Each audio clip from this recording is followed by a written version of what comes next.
আজকে সবাইদের ক্ষেত্রে কিছু কথা বলতে চাই। আমি রবিউল ইসলাম। আজকে যারা অন্যের বাড়িতে ভাঙচুর করতেছেন, আসলে ভাই তাদেরকে নিয়ে ভাবুন। আপনারা কি মানুষ না দল? দল নিয়ে ভাবেন আপনারা? কোন দলের সার্গিদ আপনারা? হুম? তারেক জিয়ার সৈনিক এরকম ছিল? জিয়ার সৈনিক হতে গেলে দেশ রক্ষা করতে হবে, দেশে উন্নতি করতে হবে, চাঁদাবাজ বন্ধ করতে হবে। আপনারা চাঁদাবাজি বন্ধ না করে অন্যের বাড়িতে হামলা করতেছেন, এটা কেমন ব্যবহার ভাই? আপনার শক্তি আছে, দেখান। আওয়ামী লীগের উপর দেখান, আওয়ামী লীগের চামচাং মারেন, কাটেন, যা মন তাই করেন, কোনো সমস্যা নাই। কিন্তু আপনারা দেশের এই সাধারণ দলের উপরে এভাবে নির্যাতন করতেছেন, এটা কি ভাই? What is this? এত শক্তি এই নিজের এলাকায় শক্তি দেখাইতেছেন? সাহস থাকলে ঢাকা শহরে এসে দেখান আপনার কত শক্তি, তাও একাই। পারবেন না? কার গায়ে কতটুকু শক্তি? অস্ত্র ছাড়া একাই লড়েন, আসে দেখি ঢাকা শহরে। আমরা যেরকম ঢাকা শহরে আছি, বিশ্বাস হয় না? না, গায়ে প্রচুর জোর। আমার বাড়ি ভাই দিনাজপুর, মনে রাখবেন। জিয়ার সৈনিক আমরা, ঠিক আছে? মন থেকে ভালোবাসি, দেশকে ভালোবাসি। আপনাদের মতো অন্যের বাড়িতে হামলা করি না, ঠিক আছে? যেই জিতুক, ভালো একটা নেতা জিতুক, এটাই চাই। আর দেশের যেন উন্নতি হয়, ঠিক আছে?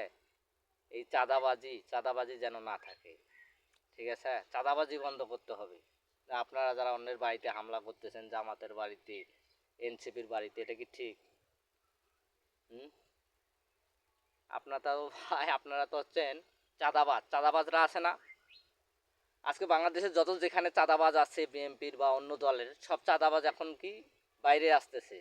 আওয়ামী লীগ গেছে গা, আওয়ামী লীগ খ্যাত গেছে গা, ওরা চাঁদাবাজ গেছে। আরেক চাঁদাবাজ নতুনভাবে জন্ম নিতেছে এগুলা, ঠিক আছে? ভাই এগুলা বাদ দেন, শক্তি থাকলে আসেন ঢাকায়, একাই লড়েন।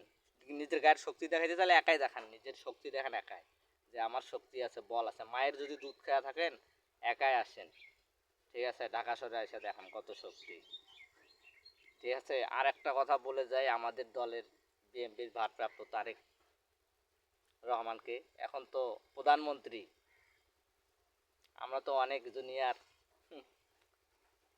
সন্তানের মতো বয়স। তো একটা কথা বলতে চাই, যে নেতাদেরকে ক্ষমতা দেন সমস্যা নাই, চেলা চামুন্ডারে অত মাথায় রাখেন না। এটা ভাইবা দল শাসন করেন, অবশ্যই দেশ উন্নতি হবে। চাঁদাবাজি বন্ধ করে না। আর এগুলা যেগুলা, এই যে গুন্ডা ফান্ডা সান্ডা, এগুলো দল থেকে বহিষ্কার করেন, এরা যেন বিএনপিতে আসতে না পারে। ভবিষ্যতে এরা বিএনপি আসলে বিএনপিরে ডুবাই দিব, বিএনপি রাখবো না। এদের মতো চাঁদাবাজ থাকলে ডুবা যাইব। আমরা জিয়ার সৈনিক, আমরা দিনাজপুরের সন্তান, বলতে চাই দেশটা ভালোভাবে থাক, ঠিক আছে? কই আমাদের দিনাজপুরে সেরকম কোনো উন্নতি হয় নাই, তারপর তো আমরা কোনো জায়গায় মারামারি করতেছি না। হুম? অথচ আমাদের জন্মস্থানেই মনে করেন যে বিএনপিরও জন্মর মতনই জন্মস্থানও খালেদার বাড়ি, খালেদা জিয়ার জন্মস্থান, ঠিক আছে? বগুড়ায় আমার নেতা জিয়ার বাড়ি, আর দিনাজপুরে আমার নেত্রী খালেদার বাড়ি। ভাই কি বলেন আপনারা? তো রাজনীতি করতে গেলে মানুষকে ভালোবাসতে শিখেন, মানুষের পছন্দে আসেন, এভাবে গ্যাঞ্জাম করে না, ঠিক আছে? গায়ের শক্তি থাকলে একাই গিয়ে দেখান কত আপনার শক্তি। এভাবে গুন্ডা সান্ডা পান্ডা নিয়ে যাও অন্যের বাড়িতে ভাঙচুর, এটা কখনো করা যাবে না ভাই, ঠিক আছে? এটা করাই যাবে না। দলকে ভালোবাসেন, এলাকার উন্নয়ন নিয়ে ভাবেন, যে আসছে তাকে সাপোর্ট করেন, যেই আসছে বর্তমানে এমপি, যেই আসছে তাকে সাপোর্ট করেন, তাকে উৎসাহিত করেন, যেন কাজগুলো এলাকার ভালোভাবে হয়, ঠিক আছে? চাঁদাবাজ যেন বন্ধ হয়। যেভাবে অন্যের বাড়িতে কোনো সময় ভাই ভাঙচুর করবেন না, মন থেকে ভালোবাসলে দলকে এগুলো করবেন না ভাই। চলি।